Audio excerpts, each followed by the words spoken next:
Bueno, ahí les recibo a todos de vuelta. Hola nuevamente. Bueno, me agarró medio pánico escénico que no entendía cómo invitarlo a Luciano. Acá estamos, tranqui, buenísimo.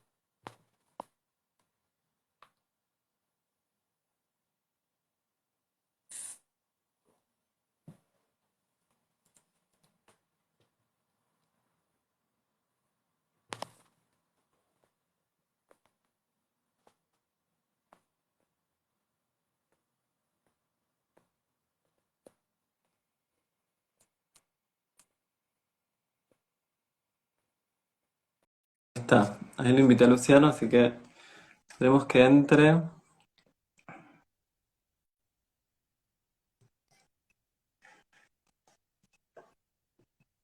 ¿Qué haces, Gaby? ¿Cómo andás? Ahí está, ahí entró Luciano.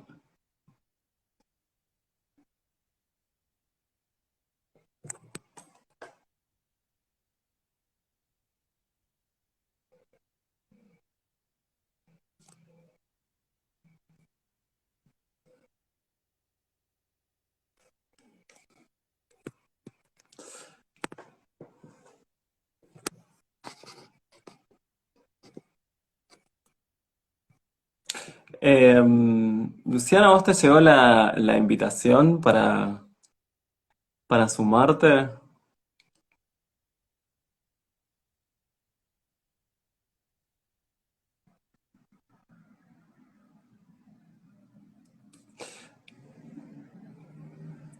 Bueno, ahí me dice que no puede unirse. A ver, esperen un segundo.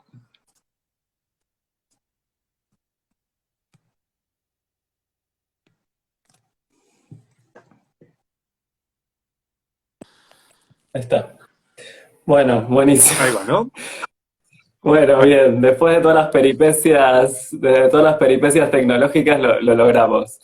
No, ahí Ahí está, va. y Andy me dice que a veces no llega la invitación. Bueno, disculpen ese comienzo así, medio atolondrado. No, nunca había estado a cargo de un vivo, así que nada, es la primera vez. ¿Qué tal, Luciano? ¿Cómo andás?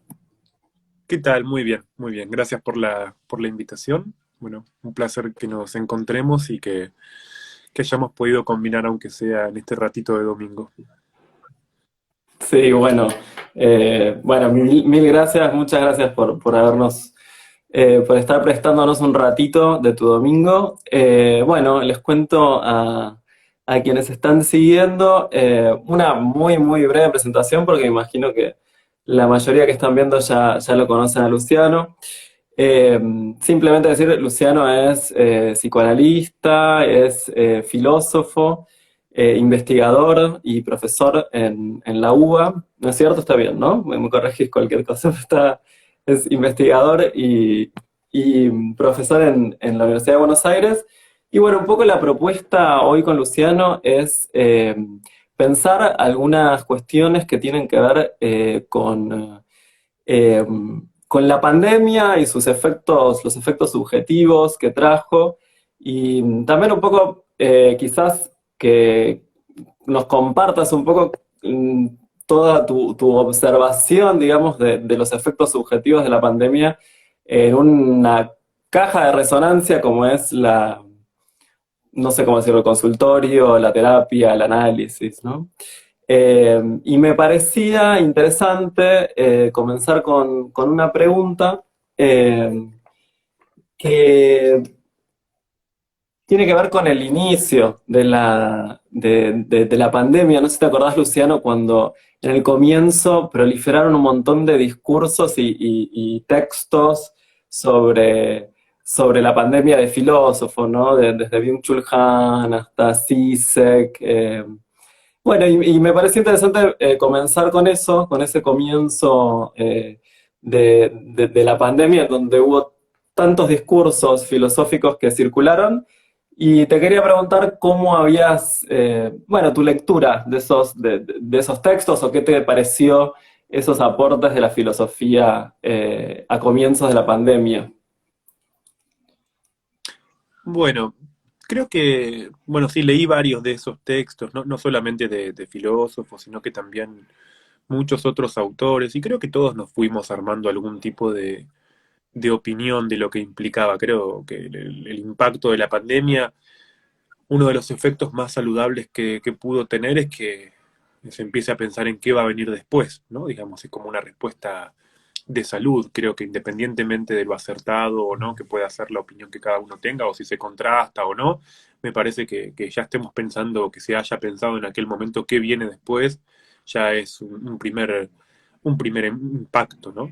Pasa que ocurre con los filósofos en particular, que estamos acostumbrados, o la filosofía por lo general, la más tradicional, ¿no? Pensaba siempre en función, ¿no? Pienso, cuando digo la tradicional, me refiero como hasta el siglo XX, el filósofo era alguien que pensaba, ¿no? Digamos, a partir de cierto tiempo, ¿no? Creo que el filósofo por excelencia en ese sentido es Hegel, ¿no? Que es como un filósofo del fin de los procesos para poder ver qué no ocurrió, pero una vez que ya ocurrió. Otra cosa es escribir como al calor de los acontecimientos. Y ahí es donde también se ve el costado más humano de los filósofos. Me parece que más que se hayan producido conceptos filosóficos a partir de la pandemia, lo que ocurrió fue que la pandemia mostró el costado más humano de los filósofos, y los filósofos, como tienen la costumbre de pensar, hicieron lo que hacen, que es pensar humanamente en este contexto, demasiado humanamente.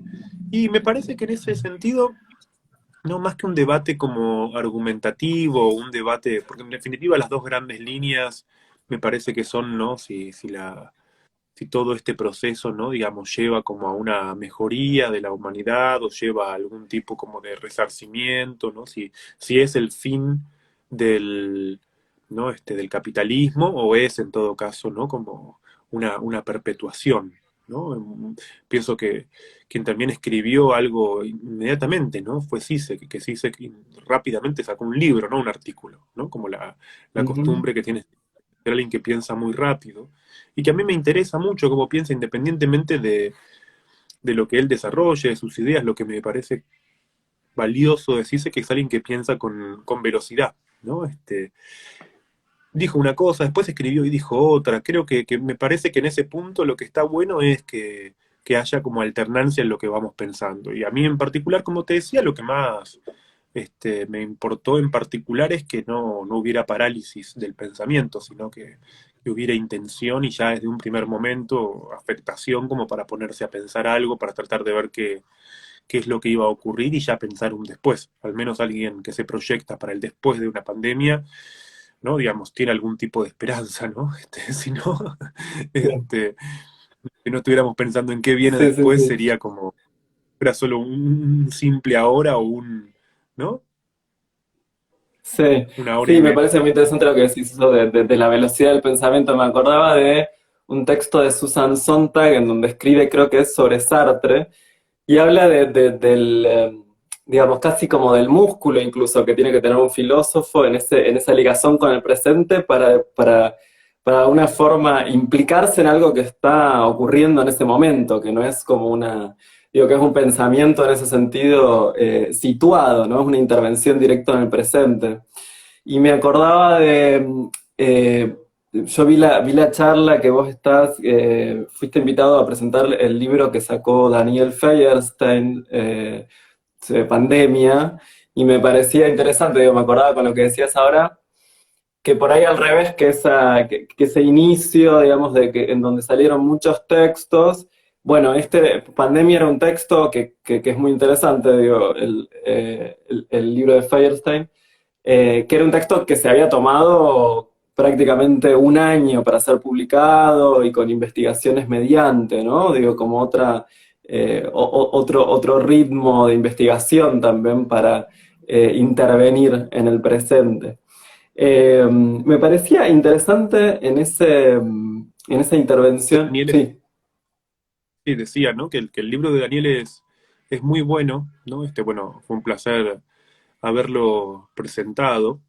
Es cierto que Daniel viene de una formación más de investigador, ¿no? Y tiene un trabajo como sociólogo que es mucho más, ¿no? Bueno, necesita el desarrollo del proceso histórico. De todos modos, Claro. ¿no? Digamos, estamos en el segundo año de pandemia, seguramente concluyamos en pandemia un segundo año, y y sin embargo, ¿no? Digamos, ya tenemos un buen texto como el de Daniel, que es un libro, ¿no? Ya no un artículo, Mm, ¿no? Digamos, alguien decía recién en los comentarios que la velocidad no es sinónimo de calidad. No, yo no lo planteaba en ese sentido, ¿no? Me parece que creo que la velocidad tiene que ver con la necesidad de intervenir, ¿no? Con que, ujú, como vos mencionabas recién a Susan Sontag respecto de Sartre, ¿no? Digamos, Sartre fue seguramente uno de los primeros filósofos que hizo, ¿no? Del perfil filosófico un perfil de intervención, no solamente político, ¿no? Sino también en los temas de actualidad, ¿no? Que fue un filósofo, bueno, lo que hoy en día también se llama de alguna forma pensamiento crítico, ¿no? O un filósofo implicado, todas cuestiones que pueden como, bueno, reconducirse a ese tipo de figuras que ya son conocidas hoy en día y que en un contexto en el cual la filosofía es en buena medida, por un lado, una práctica académica, que todavía haya filósofos que tengan esa vocación de intervención, a mí me parece que está bueno. ujú, sí. Bueno, yendo un poco a retrospectiva para después ir al presente y algunas preguntas sobre cómo vemos un poco más prospectivamente, ¿no? Me parecía interesante preguntarte cómo, digo, hay algo, vi que en el Instagram vos publicabas algo que era creo que un seminario próximo que vas a hacer que se llama ¿Qué puede decir un cuerpo? ¿Puede ser? Es así el título, ¿no? ¿Qué puede Claro, decir? No, perdón. No sabemos lo que nadie, dice un cuerpo. No sabemos lo que dice un cuerpo. Sí. nadie Me sabe. quedé con la frase, me quedé con la frase de Spinoza, se me mezcló ahí. Recuerda, Nadie sabe lo que dice un cuerpo. Es exacto. así, ¿no? El título. Bien. Y me parecía interesante un poco indagar digo, todo este proceso, esta transición, o bueno, este intervalo de virtualidad, no lo sabemos, digo, este pasaje a la virtualidad que vivimos desde el último año y medio, más o menos. Mismo también me lo pregunto como analizante, ¿no? ¿Y cómo vos lo viviste como analista? El pasaje a la virtualidad en terapia, del consultorio, bueno, no sé cómo decirlo, digo, eh, ¿se arma diván de alguna forma? ¿Se puede armar el dispositivo diván en la virtualidad? ¿Cómo fue ese pasaje? ¿Cómo lo viviste, digamos? Bueno, por un lado yo lo viví de una manera, por suerte, creo que no me resultó como muy dificultoso porque ya venía trabajando de manera virtual con algunas personas, ¿no? Sobre todo algunas personas que están en otras partes del país o en otros países. Y creo que sí, en todo caso, lo que empieza a pasar es que estamos pensando hoy en día un poco más, ¿no? Distintos colegas, ¿no? Estamos pensando qué implica una práctica sostenida en la virtualidad. Es decir, donde, por ejemplo, ¿no? Para poner dos situaciones que son típicas, creo yo, ¿no? Que de entrada pueda ocurrir que no hayas visto nunca a una persona, ¿no? Digamos, lo más Claro. común, al menos en la práctica, era que por ahí continuaba por vía virtual, ¿no? Por ahí ya, si no sé, la persona que atendía se iba a vivir a otro país, seguíamos, ¿no? Pero no desde el principio, ¿no? Lo que implica desde el principio estar atendiendo a alguien de manera virtual, ¿no? Me parece que es no es la práctica del psicoanálisis por otro medio, sino que la virtualidad le imprime condiciones que son específicas y que creo que son las que va a haber que pensar. Por ejemplo, ¿no? Si pensamos en la noción como transferencia, ¿no? Bueno, o los tiempos de espera, ¿no? Para no ir a un concepto tan específico, ¿no? Digamos, la, la sesión presencial implica un traslado, implica llegar hasta un lugar, ¿no? Implica salir y tener que, ¿no? Digamos, tener un tiempo, ¿no? Digamos, es algo que a veces, ¿no? Digamos, de alguna manera como que es preciso ver o preguntar qué hacen los pacientes después de la sesión, sobre todo cuando la hacen en su casa y, por ejemplo, entre una cosa y otra, ¿no? Digamos, bueno, tengo la sesión este rato y después al toque hago algo, ¿no? Digamos, el tiempo posterior, ¿no? Digamos, a la sesión es parte de la sesión también, ¿no? Ujú, Al mismo tiempo, ¿no? Digamos, si bien la voz, o sea, en principio la preocupación inicial relativa a si es posible un análisis por vías digitales o en la virtualidad, sí, es cierto, es posible, ¿no? Pero no alcanza con decir que es posible. ¿No? Digamos, además también hay que ujú, ver, como creo yo, ¿no? Digamos, pensar cuáles son las condiciones o qué cosas cambiaron a partir de esa posibilidad. porque la posibilidad de algo no hace que sea la misma efectividad que de otra Ujú. manera. Ahí pensaba, por ejemplo, ¿no? Digamos, variables como, por ejemplo, la transferencia o mismo la relación con la palabra del analista, ¿no? Digamos, la relación con la palabra del analista es distinta, ¿no? Porque de entrada los silencios son distintos, ¿no? Por poner un ejemplo trivial, ¿no? El silencio, ¿no? De manera virtual puede en un primer momento interpretarse como que se cortó la conexión, o bueno, si el otro está del otro lado, no, ¿me escuchás? ¿Estás ahí? Cosas que no, Claro. digamos, ¿no?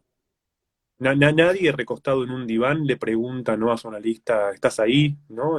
Quizás puede ser que tenga la fantasía de que se durmió, Sí, ¿no? Pero a lo mejor o que está pensando en otra cosa, ¿no? Pero ¿no? De hecho, tampoco es lo sí. mismo una sesión presencial que una sesión por videollamada, ¿no? O una conversación telefónica que una conversación a través de videollamada, porque también en la videollamada no se agrega algo que nunca está en la conversación presencial, que es que en la videollamada vemos al otro y nos vemos a nosotros mismos también, ¿no? Entonces, en Mm, la posibilidad de vernos a nosotros mismos, ¿no? O sea, vemos lo que el otro ve de nosotros o que lo que nosotros pensamos que el otro ve de nosotros. Y sí, eso genera un factor o una intrusión imaginaria mucho más grande, cuando en realidad, ¿no? En las sesiones o entrevistas presenciales puede ser que por otra, alguien dice acá es cara a cara por videollamada, sí, pero no sé si es el mismo cara a cara que de la presencialidad, ¿no? Justamente porque en estos dispositivos está incluido que uno se ve a sí mismo cuando al mismo tiempo que ve al otro. Entonces, yo creo que sí, es ujú, cierto, ya podemos estar de acuerdo en que, ¿no? Digamos, es posible el análisis virtual, es posible porque de hecho se lo practica, o sea, que se lo practique ya es una manera, ¿no? De confirmar su posibilidad. Al mismo tiempo también es cierto que amplió muchísimo la consulta de personas que en otro tiempo no hubieran consultado, ¿no? O que venían esperando, ¿no? O que claro. nunca lograban hacer el tiempo, en fin, ¿no? Digamos, hizo que yo al menos creo que para muchas personas la virtualidad facilitó, ¿no? El inicio de los tratamientos. Yo creo que todavía Ujú. falta ir viendo progresivamente cuál va a ser el alcance de esos tratamientos, cuáles van a ser los conflictos, ¿no? Digamos, hay conflictos que son típicos de la transferencia, ¿no? Conflictos en relación, por ejemplo, a la espera, ¿no? Por poner un ejemplo trivial, ¿no? Digamos, el momento de tocar el timbre, ya que lo menciona alguien en los comentarios, ¿no? Digamos, tocar el timbre y tener que esperar y ver, ¿no? Digamos, si sale alguien, si no sale alguien, ¿no? El cruce con otro paciente, ¿no? Digamos, o Sí, quizás pensar que si por ahí... ahora que decís esto me acordaba de, perdón, perdón, ahora que decís esto me acordaba, me venían escenas con mi analista, en la bajada en el ascensor, del silencio, a veces en la bajada en el ascensor, cuando se desarma la situación de diván, digo, lo que pasa después, todo el después y el antes, digamos, que son otras situaciones, ¿no? Más allá de estar concretamente en el consultorio, o son otras situaciones. Eh, Sí, sí. sí. En ese sentido, ¿no? Eh, Terapéutico, ¿no? Digamos, el sostén terapéutico de la consulta, o sea, la posibilidad y la accesibilidad se hizo sin duda mucho más amplia. Ahora, en sentido específico, para pensar los tipos de análisis va a ser diferente. Y tomo a alguien que decía en los comentarios, el tema del pago, no es lo mismo pagar con dinero que pagar por transferencia, ¿no? Sin ir más lejos, ¿no? Justamente con un espacio de colegas conversábamos en este tiempo, algo que ocurre eventualmente con los pagos virtuales, que es que, por ejemplo, alguien puede demorarse algunos días en pagar y eso no le produce ningún efecto de vergüenza cuando de entrada, por ejemplo, ir a sesión presencial, no tener el dinero o no haber transferido, ¿no? Y decir, bueno, te pago después, ya supone, ¿no? Digamos, un pasaje por el otro en principio, ¿no? No necesariamente vergonzoso, ¿no? Pero sí que de alguna manera genera algún tipo de encuentro y de repente en la virtualidad el pago se transforma, ¿no? Una instancia burocrática que sale del lazo con el otro, ¿no? Entonces, claro. ¿no? Me parece que ahí vamos a, bueno, son cosas que vamos a ir pensando, ¿no? Me parece que no, que haya cosas para pensar, no, ni hablar, bueno, alguien dice ahí los impuestos, por supuesto, ¿no? Digamos, en cierta medida, ¿no? Creo que también ¿no? Digamos, seamos honestos, ¿no? Digamos, buena parte de la práctica de los psicoanalistas o de los terapeutas, ¿no? Digamos, a veces pasa por el circuito que también variaciones en la determinación económica, ¿no? Le imprimen variaciones a la práctica, ¿no? ¿No? Ujú. Quiero decir, muchísimos practicantes reciben sus honorarios en negro, por decirlo así, en el sentido de que no los facturan, ¿no? Y de repente, bueno, el pasaje a la transferencia implica, bueno, son cuestiones que va a haber que pensar. Creo que más que tratar de pensar si es posible, si no es posible, sí o no, todas las preguntas que son por sí o por no, no son verdaderas preguntas. Las preguntas importantes son Ujú. las que se plantean ¿y cómo? ¿De qué manera? ¿No? Digamos, que tratan de pensar matices, ¿no? Bueno, sí, se puede, es mejor o peor. Ese tipo de preguntas que son valorativas son falsas preguntas, ¿no? No resuelva nada. Sí, sí, la importancia de ubicar cuáles son las preguntas para hacer en este momento y no el sí o el no, ¿no? No lo binario. Eh, Te preguntaba un poco esto, te decía antes por esta frase que me pareció muy interesante de no sabemos lo que dice un cuerpo y te quería preguntar por esa, pues supongo que es una referencia también a la frase, una alusión indirecta a la frase de Spinoza de no sabemos lo que puede un cuerpo y quería un poco, nada, a ver si podías contar un poco de dónde viene esa frase de no sabemos lo que dice un cuerpo, ¿no? Claro, bueno, la frase que titula el seminario, ¿no? Es nadie sabe lo que puede, lo que dice un cuerpo, Nadie sabe lo justamente que... parafraseo Sí. Spinoza, que es nadie sabe lo que puede, ¿no? Porque Spinoza lo piensa a partir de la potencia y en relación a su libro 3 de la ética, donde plantea, entre comillas, su teoría de los afectos, ¿no? Me parece, ¿no? Que al menos si yo trato de ubicar la referencia al decir o el nadie sabe lo que dice un cuerpo, lo que trato de pensar ahí es que la nuestra es una época, sobre todo el siglo XX, ¿no? Digamos, problematizó y trajo o puso en un primer plano el cuerpo, ¿no? Digamos, hay muchos filósofos del cuerpo, ¿no? Como, ¿no? Creo que el más importante seguramente sea Merleau-Ponty, pero bueno, también tenemos autores más recientes como Jean-Luc Nancy, ¿no? Y el cuerpo se volvió, digamos, que era lo opaco, la otra cara de la conciencia, era, por decirlo así, el resto olvidado del sujeto, se volvió, ¿no? Digamos, un protagónico ineludible, ¿no? Al punto de que, bueno, Ujú. encontramos referencias al cuerpo en muchísimos autores filosóficos, pero yo trato de pensar en este punto con el seminario, lo que voy a tratar de pensar es la relación entre el cuerpo y la palabra. ¿No? Digamos, voy a sin duda tomar algunas referencias filosóficas, pero a mí lo que me importa ubicar es la dificultad que hay, o voy a partir de este dato, mejor dicho, ¿no? Lo difícil que es pensar, ¿no? Que el cuerpo de alguna forma rechaza la intersubjetividad. Que hablar del propio cuerpo es algo que sitúa un límite en la relación con el otro. Sí, el otro puede verme, el otro puede, pero cuando el otro ve mi cuerpo, no es mi cuerpo, ¿no? Recién lo decíamos, por ejemplo, respecto Ujú. de la videollamada, ¿no? El cuerpo que yo veo, ¿no? En el recuadro, ¿no? Digamos, la Sí, estaba imagen es pensando en eso, sí. muy real, ¿no?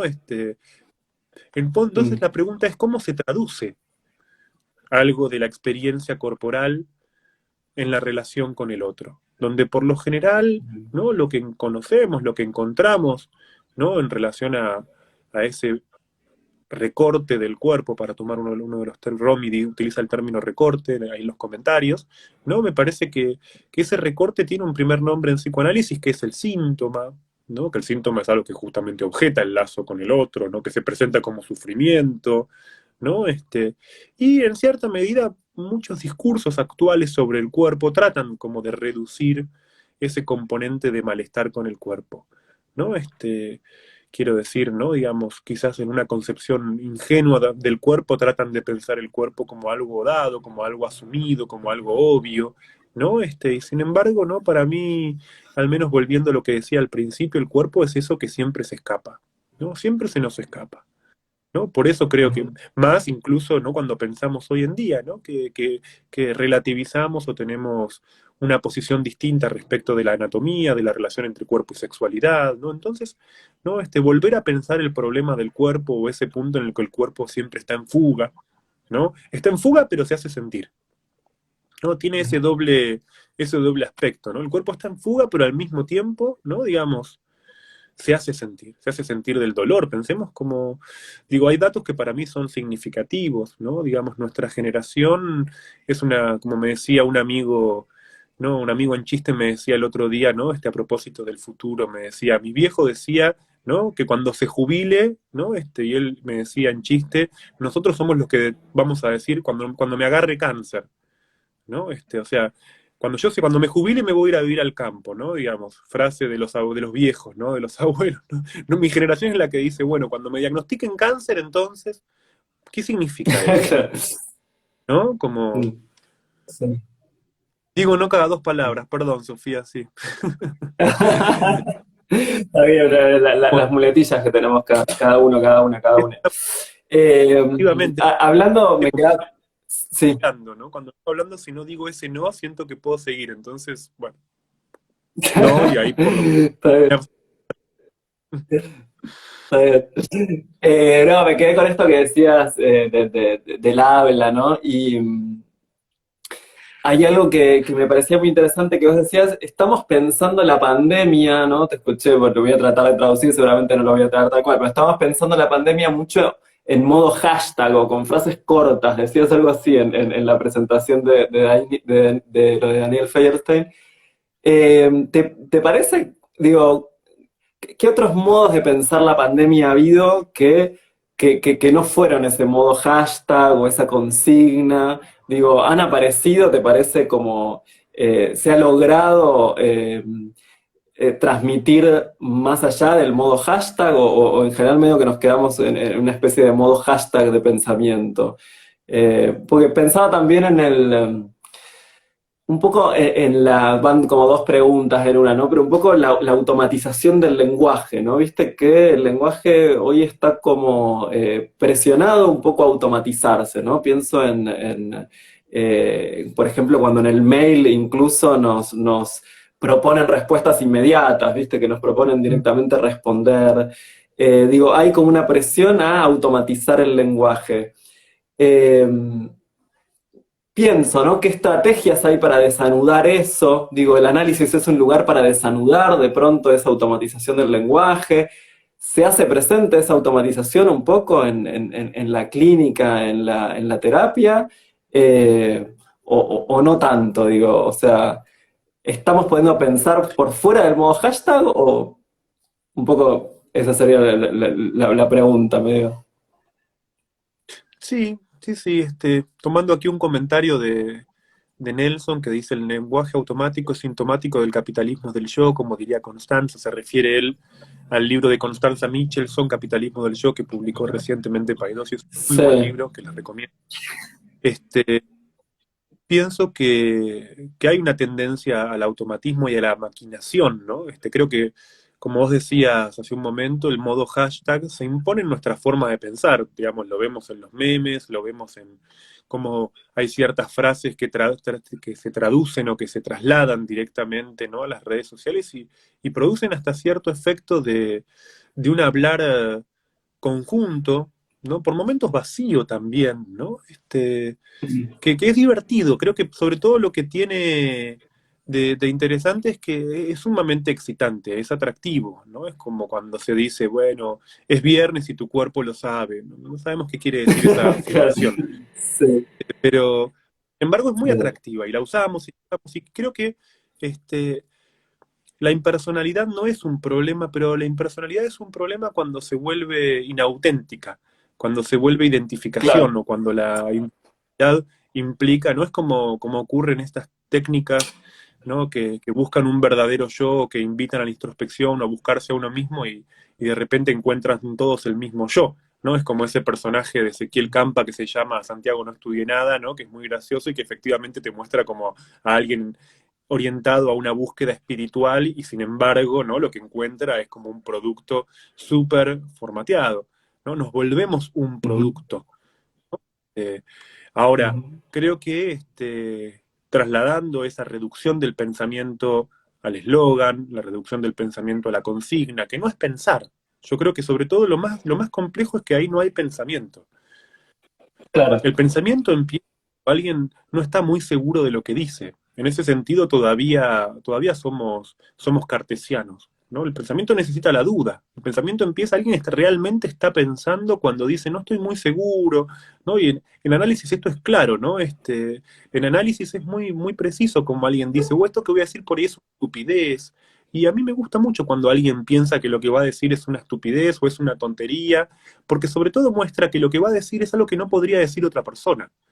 Entonces, muchas veces el decir singular, la palabra propia, está atravesada por Sí. sentimientos, ¿no? Que son de vergüenza, de incomodidad, y eso claramente, ¿no? Muestra, ¿no? Digamos, un movimiento que es el del inicio de un tratamiento, cuando justamente, yo diría, hoy más que nunca, los inicios de tratamiento suponen salir de cierto discurso común, de cierta palabra vacía, de cierta forma hasta no Mm. diría de pensar, sino que, bueno, muchas personas, a mí me sorprende que muchas personas digan o hablen del maquinar, ¿no? Que nombren sus pensamientos como algo que es maquinar. Estoy maquinando demasiado, ¿no? O sea, que Claro. muestran esa posibilidad de devenir máquina, de que uno se transforma en un autómata. Yo siempre pongo el mismo ejemplo porque es el que más me divierte, ¿no? Cuando a mí me resulta muy elocuente cuando una máquina, una aplicación, una computadora nos pide, bueno, que introduzcamos un nombre y después nos dice, haga clic para mostrar que uno no es un robot.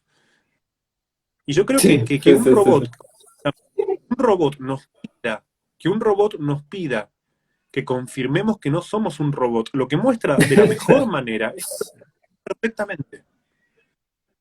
¿No? Y yo creo que ese es el gran motivo de sufrimiento hoy en día, que son las formas de vida robotizadas, ¿no? Como a veces en chiste yo también la llamo, son las formas de vida cassette, los que están caseteados y que tienen una respuesta Ujú. para todo y que efectivamente ante cualquier cosa que surge, ¿no? Alguien, Romy lo dice muy claro ahí, dice la deshumanización, que es esa forma caseteada de vida que a veces puede estar en discursos que son muchas veces progresistas, inspirados, que a veces puede ser que esté nombrado eso, ¿no? Como en términos zombies, dice Gabriela, efectivamente, ¿no? Digamos, no por nada la ciencia ficción en Mm. los 80 empezó a jugar mucho con los muertos vivos, con los zombies, es una anticipación de lo que vivimos hoy.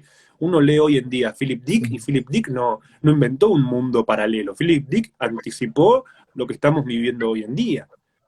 La pregunta más Mm. importante todavía hoy es, ¿qué es lo que hace que esta vida sea mi vida? ¿Cómo sé yo que lo que estoy viviendo es mi vida y no es la vida? Porque el placer no le da cualidad a la vida. La satisfacción no le da cualidad a la vida. La vida no se vuelve personal, ¿no? Por pasarla bien, por la felicidad, por tener buenas ideas, ¿no? Todas esas cosas no hacen a una vida propia. Entonces la pregunta por Mm. lo propio, por lo íntimo, no sigue siendo una pregunta, bueno, que es lo que creo yo que justifica todavía una práctica como la del psicoanálisis. Mm. Me acordaba, mientras te escuchaba, me quedé un rato antes cuando te escuchaba decir esto de la vacilación o de la duda o de, bueno, no sé, ¿no? Esa instancia de, bueno, de la vacilación en el discurso y llevándolo al plano antes, ¿no? Cuando hablábamos del cuerpo, me acordé de una escena en teatro, ¿no? Cuando con el teatro aparece, cuando se improvisa, pero aparece una instancia de que uno no sabe bien qué hacer después, ¿no? En esas instancias de improvisación en teatro, que uno de pronto está en una instancia que no sabe qué hacer y que en realidad son los momentos más ricos. El momento en donde no sabes lo que va a venir. Digo, es la introducción de una especie de indeterminación, pero en el propio accionar del cuerpo. No solamente como en el decir, sino en, bueno, ¿y ahora qué hago? Y en el momento en que no sabes qué hacer es el momento en donde más te pones a laburar, digamos, a laburar en el sentido de la indeterminación. Bueno, ¿y ahora qué es lo que viene, digamos, ¿no? No sé si a laburar, digo, sino en qué es lo que viene, ¿no? ¿Qué es lo que viene ahora? Lo que decís, y yo coincido, ¿no? Justamente esta semana, el próximo jueves, tengo un vivo donde voy a hablar de la interpretación de los sueños con Cecilia Sperling, ¿no? Y una de las cosas que yo recordaba en estos días es que ese libro fabuloso que es la interpretación de los sueños, ¿no? Freud lo escribió con dos grandes pausas, dos pausas en las cuales pensó en dejar el libro. ¿No? O sea, no fue un libro escrito de corrido, no fue un libro que Freud escribió fácilmente o que ya sabía, ¿no? Como que tuvo dos interrupciones en sus cartas, lo cuenta de una forma muy clara, ¿no? Donde de repente pensó que no iba a poder seguir. Entonces, en ese sentido, esos momentos de incertidumbre, ¿no? Como vos decís, esos momentos en los que uno no sabe, son a veces hasta momentos de duelo, son momentos de pérdida, que introducen la posibilidad de algo diferente. Por eso a mí me importa ahí siempre distinguir lo que es la incertidumbre, que es no saber algo, todavía no lo sé, y hay muchas cosas que no las sabemos porque las tenemos que vivir, tenemos que transitarlas. Ujú. La supiéramos de antemano, hasta sería un problema. De hecho, es una gran preocupación hoy en día para muchas personas que efectivamente tienen que desengancharse de ese estilo de inquietud o esa forma de estar inquietos que es queriendo saber qué va a pasar. Hasta que no sepa qué va a pasar, si no tengo alguna garantía, si no tengo una seguridad, no hago nada. Y hay cosas que solamente es como, por ejemplo, un ejemplo trivial, ser padre. Nadie está preparado para ser padre, ¿no? Digamos, uno descubre la paternidad con la llegada de un hijo. No hay instancia Sí. previa que te dé herramientas para llegar a esa instancia. Nadie está preparado para eso. La mayoría de las cosas, las más importantes de nuestra vida, son cosas para las que no estamos preparados. Y más bien nos preparamos no sabiendo, sino viviendo. Ahora, no es lo mismo la Ujú. incertidumbre, donde la incertidumbre es no sé algo todavía, y otra cosa es lo incierto. Lo incierto es lo que es incognoscible, lo que no se puede saber, lo que de alguna forma se entiende que puede hacer ¿no? ¿Qué hay después de la vida? Es incierto, ¿no? Digamos, en Ujú. definitiva, no es posible vivir la muerte, solo queda morir, ¿no? Digamos, eso te permite distinguir la diferencia, o eso te permite ver la diferencia entre lo que es la incertidumbre y lo incierto. A veces confundir Ujú. la incertidumbre con lo incierto es un problema. Y distinguir la Sí. incertidumbre de lo incierto es para mí también un trabajo propio del análisis, que a veces permite que, Sí. ¿no? Digamos, alguien pueda efectivamente decir esto todavía no lo sé, pero no hacer de eso una inhibición, no inhibirse por eso, o que al mismo tiempo pueda tomar decisiones sin saber, ¿no? Donde Me uno te va a interesa algo pasar. que de lo que decís. Sí, no, perdón, dale. No, por favor, No, seguí vos. sí, no, me interesaba, me linké con algo de porque leí algo de esto que estás diciendo en una entrevista que creo que era en la agencia Paco Urondo, y también hacías una distinción que me parecía muy interesante para pensar entre la angustia y la ansiedad.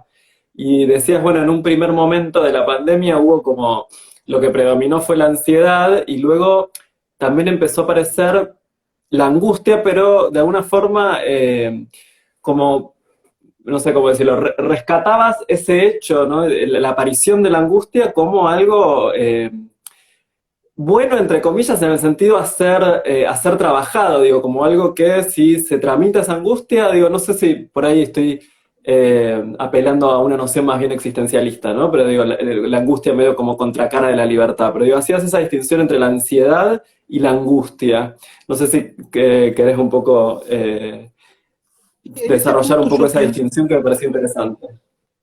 planteo y en todo caso a partir de eso vemos qué pregunta surge, ¿no? La ansiedad no es la angustia, ¿no? Tomando una de las preguntas que plantean en los comentarios, ¿no? Porque la ansiedad tiene que ver básicamente con una intención prospectiva y sobre todo con el hacer, con estar enganchado al hacer. El ansioso siempre está haciendo algo y siempre está pensando qué es lo próximo que tiene que hacer y fundamentalmente el ansioso vive en términos de resultados, o sea, necesita orientarse con el resultado. ¿No? Una persona ansiosa está siempre viendo, ¿no? cuál es el efecto. Y sobre todo tratando de incidir en el efecto, tratando de producir el efecto tal como tiene que ser esperado, con lo cual el gasto anímico es muy grande, ¿no? Porque si uno acompaña todo el trabajo de producción de un efecto, ¿no? Digamos, es sumamente cansador. No son esas personas que están Mm. encima de cada uno de los momentos de un proceso, pero descuidan el proceso, ¿no? Digamos, el ansioso, por decirlo así, es resultadista, es sumamente resultadista. Y es porque no hay otra experiencia más que la del resultado. En cambio, poder empezar a vivir la vida en términos de procesos, ¿no? No tanto en función del resultado ya previsto, porque resultados va a haber, sin duda, pero muchas veces son imprevistos, ¿no? Como dice Jorge Casal ahí en los comentarios, el estar anticipándose permanentemente, la anticipación de lo que va a pasar, ¿no? Digamos, por un lado tiene un fuerte componente, ¿no? Desgastante, por otro lado es inhibitorio, ¿no? Y además, al mismo tiempo, ¿no? Digamos, siempre produce un margen de encuentro que es muy chiquito. ¿No? Digamos, la angustia, en cambio, es un afecto que es mucho más potente, es doloroso, ¿no? Digamos, implica un componente, ¿no? Digamos, de dolor, en la medida en que justamente nos confronta con posibilidades muchas veces de pérdida, ¿no? Pero también es un afecto de transformación, Sobre todo también tener en cuenta que la angustia es una instancia de pasaje, ¿no? Los momentos en los que algo nos angustia dura un tiempo, ¿no? Digamos, para mí Claro, es otra variable. El ansioso vive en un tiempo que es permanente, que es continuo. La angustia es un afecto de corte, es un tiempo, ¿no? Uno está claro. angustiado durante un rato y creo que con las personas angustiadas es muy importante poder trabajar ese aspecto, poder trabajar que, por decirlo así, aprendan a angustiarse teniendo confianza, y digo a propósito y deliberadamente la palabra confianza, en que esa angustia es un rato nada más.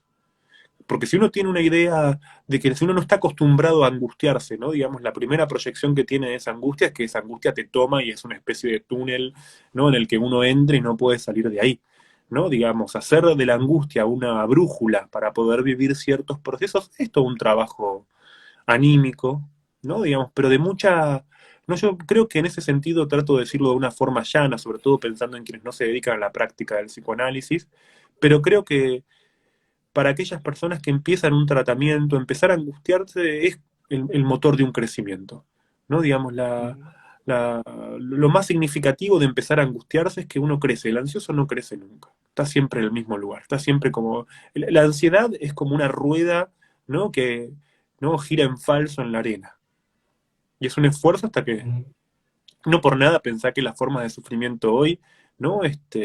Asociadas al estrés, al cansancio, como decimos muchas veces, estoy quemado, ¿no? Digamos, ¿con qué se relaciona eso? No con la cantidad de cosas que hacemos, sino con el modo en que lo vivimos.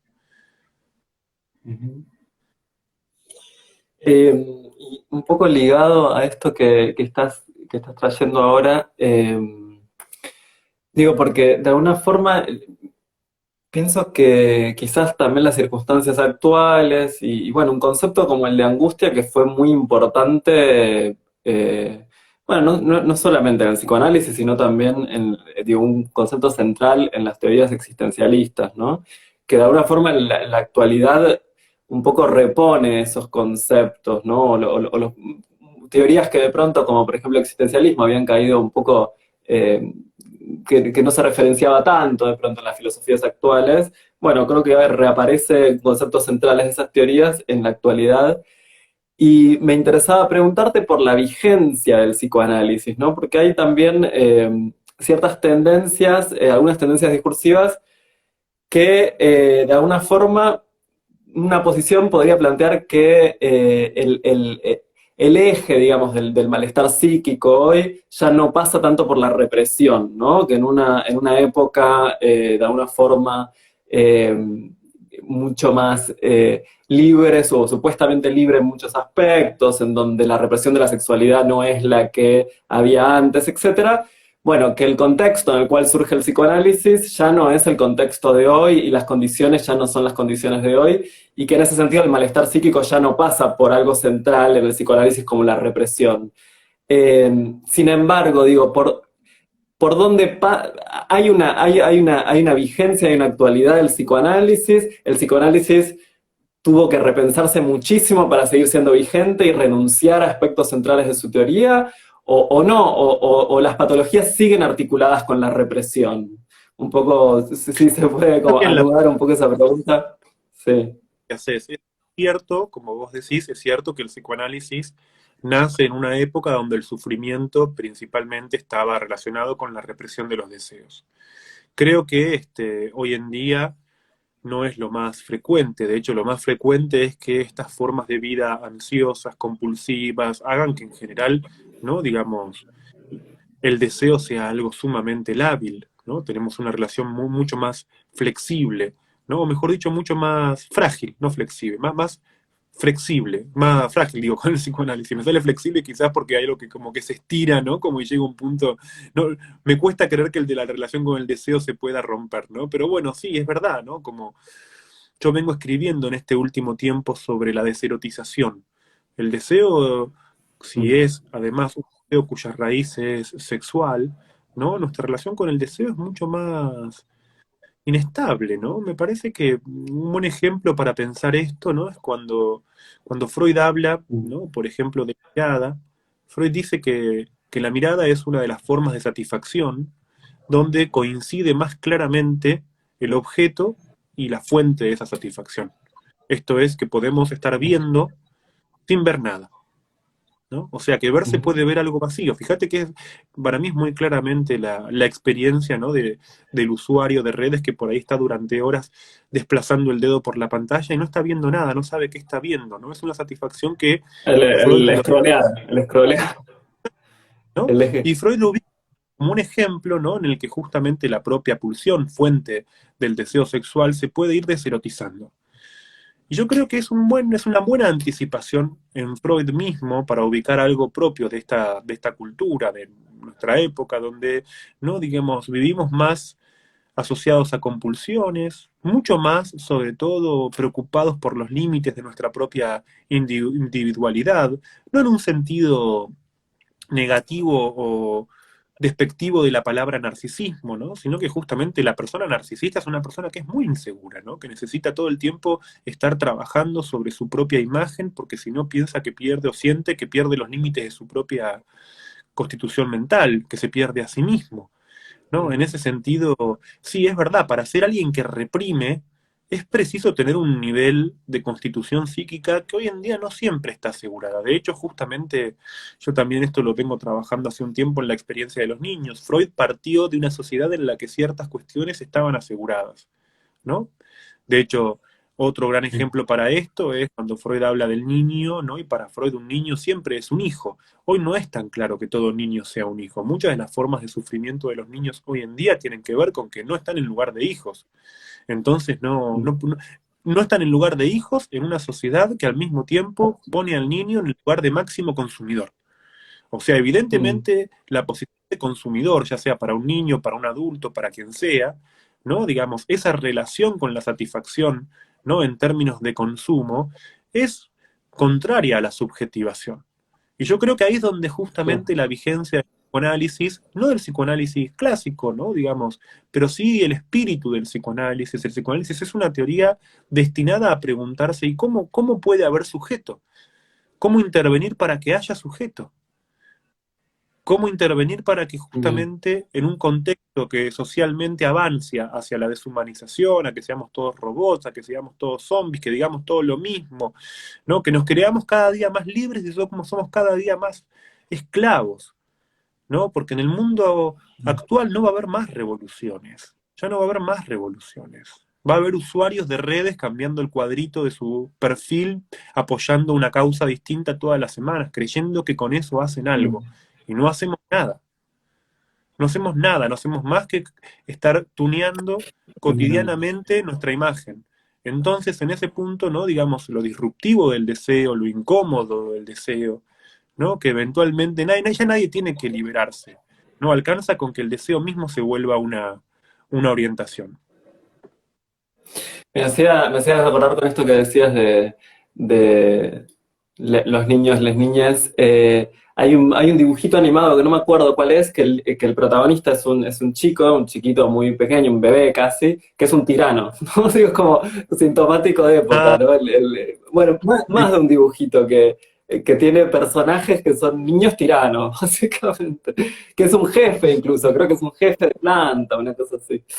sí, sí, sí. Bueno, Sabés que en España, ¿no? La idea de niño tirano se utiliza como categoría clínica, se lo llama. Sobre todo se lo mira, utiliza mucho con una forma estigmatizante para pensar a los niños a los que se tilda de caprichosos o que hacen pataletas, como lo llaman ellos, o que habría que de claro. alguna forma evitar que lo hagan. Y ahí está la diferencia con el psicoanálisis, porque, ¿no? Digamos, yo creo que, como lo hicimos en un seminario hace poco, no es lo mismo un berrinche que un capricho, no es lo mismo un capricho, ¿no? Que un acto tirano. Empezar a hacer esa. Uno empieza a hacer psicoanálisis cuando empieza a decir, esto no es lo mismo que esto. Y no metamos todo en la misma bolsa, no creamos que todo es lo mismo. Cuando uno empieza a distinguir y empieza a ver esas diferencias, también empieza a prescindir de las categorías diagnósticas utilizadas sobre todo para etiquetar la vida. ¿No? Sí, como esas categorías paraguas en donde entra todo, ¿no? Los trastornos no sé, oposicionismo, digo, esas categorías tan, Claro, tan laxas de alguna forma. exactamente. Bueno, ya a la hora, me dijeron que a la hora se corta esto, entonces para ir cerrando esta charla y bueno, volver a agradecerte la disposición y la buena onda, eh, se me ocurría preguntarte que nos recomiendes algún libro que estés leyendo, lo que sea, ya sea ensayos o literatura, no sé, algún libro que nos recomiendes. Bueno, dale, voy a recomendar el que ya recomendé en algún momento cuando estaba leyendo los comentarios, o sea, voy a recomendar Capitalismos del Yo, de Constanza Michelson, que es un Ajá. libro muy, muy, muy lindo, ¿no? Que es un libro que realmente no hace falta hacer, si bien es un libro escrito por una psicoanalista chilena, ¿no? Este es su primer libro publicado en Argentina, no el primero en Chile, porque ya que tiene una amplia trayectoria, ¿no? Este sí es el primero publicado aquí, y escrito por una psicoanalista es, como digo en chiste, a veces es apto para todo público porque no está escrito en tecnicismos, ¿no? Claro. Digamos, es una muy buena mapa de problemas del mundo contemporáneo. Sobre todo porque el psicoanálisis no es tanto una teoría, el libro se llama Capitalismo del Yo, ¿no? El psicoanálisis más que una teoría, no es propiamente un modo de leer y un método, una manera de poder plantearse preguntas. Y el segundo libro que recomiendo, ahora ya en otro registro, no un libro de psicoanálisis, es La Guía sobre el Arte de Perderse, que es un libro bellísimo. O Ah, recomendaría vi que lo también subiste, ¿no? Lo había subido a a Instagram, sí. El de Bell Hooks sobre Amor para Todos, creo que se llama, ¿no? O Todo sobre el Amor, de Bell Hooks, que lo leí en estos días, también es muy bonito. Y si tengo tiempo de recomendar uno más, a ver, este que lo tengo acá a mano. Uy, este que lo tengo acá, a ver si lo ves. Ahí va. Los libros de Ah, sí, atrás, este no qué sé, bueno. que es muy, Sobre muy el duelo bonito, un libro precioso de sobre el duelo, que les Chimamanda. recomiendo. Sí, sí, sí, es muy Qué bueno, qué importante bueno. acompañar los procesos con lecturas, ¿no? Que de alguna forma, bueno, Sí. también dan un Me tomo un atrevimiento para recomendarte, por ahí lo conoces, pero este libro que se llama Edipo Gay, de Jorge Nico Ah, Reiter, ¿lo conoces? sí, pero no Es lo un leí libro todavía. muy, No lo es leí un aún. libro muy interesante, va, a mí me pareció muy interesante en cuanto a poder hacer dialogar el psicoanálisis también con otras corrientes. Bueno, nada, va ahí una recomendación para cuando termines los que tenés ahí en espera. Bueno, Luciano, te Me vuelvo a gusta. agradecer un montón por prestarnos un rato de tu domingo. Sí. Eh, ¿Cuál es el duelo? No sé si, ¿cómo se llama el último? Eh, El del duelo, el de sobre el duelo de Ahí Chimamanda, volvemos no, con sí. algo más. Buenísimo, sobre el duelo. Bueno, te dejamos, Luciano, porque seguramente tenés, creo que tenés más tarde otra cosa, otro evento o algo, así que nada, muchísimas gracias por la buena onda y bueno, nada, por ahí nos encontramos en otro momento. Dale, Bueno, te mucho gusto y mando un saludo grande. Y gracias a todos no, también del otro lado por escuchar. No seguí tanto los comentarios porque nada, no estoy tan acostumbrado a este formato, así que bueno, fui leyendo un poco, perdonen si no di tanto lugar a eso, eh, pero bueno, espero que igual hayan disfrutado la charla. Gracias, Luciano, entonces. por favor, un placer. Bueno, y felicitaciones por la revista. Muchas gracias. Gracias.